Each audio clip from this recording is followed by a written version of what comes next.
బిడ్డలారా, భోజనం చేసేటప్పుడు నా మాటలు గుర్తు రావాలి మీకు. అపోస్తలుడు 2లో ఏమన్నాడు? మీరు మూర్ఖులోకి తరం వారికి వేరై రక్షణ పొందుడి. పేతురు 1:4 ఏమన్నాడు? అన్య జనుల ఇష్టము నెరవేర్చుచుండు గతించిన కాలమే చాలు. ఇంక చాలు. అబ్బాయి హెజ్కేలు 40:4 చెప్పాడు, తిరుగుబాటు చేసిన దానికి గతించిన కాలమే చాలు.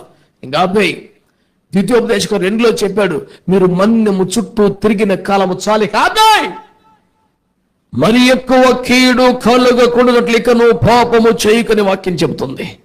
లోబడతావా? నిజంగా అప్పగించుకుంటావా? ఆమెనన్నాక కూడికి అయిపోయిన తర్వాత ఏకైకలో పక ఏకలో దరిద్రపు సొల్లు ఉండకూడదు. ప్రార్థన చేసుకోండి, తీర్మానం చేసుకోండి, నోటితో ఎక్కువ పని చేయకండి. 4 మెతుకులు తిని దర్జాగా ఎవడ కంపకాడికి వెళ్ళిపోండి. ఈ క్రమం జీవితాంతం పాటిస్తే బాగుపడతారు. ఏడుపంత అయిపోద్ది, మాట అంత అయిపోద్ది, ఆమెను అయిపోద్ది, ఏకలో పక ఏకలో నవ్వులు, గోల, దరిద్రం. ఎట బాగుపడతాయి జీవితాలు?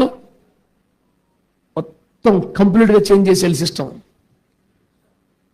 దేవుడు మనకు దూరంగా లేడు, సమీపంగా ఉన్నాడు. ఈ పనికి మాలిన వేసాలు, ఈ సిగ్గుమాలిన బతుకు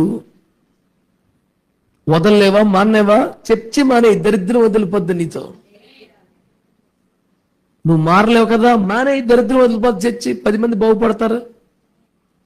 రోషం తక్కువ బతుకు బతికే కన్నా క్రైస్తవుని వదిలిపోద్ది. సిగ్గుమాలి ఎన్నిసార్లు గద్దించిన కుక్కతో ఒక వంకరలకు అదే బతుకు ఇంకెందుకు మరి? ఎన్నిసార్లు గద్దించిన లోబం నొలకపోతే మరీ తిరుగు లేకుండా హఠాత్తుగా నాశనం అయిపోతారు.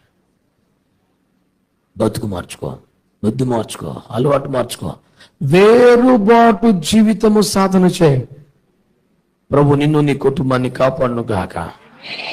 ప్రార్థన చేసుకుందాం.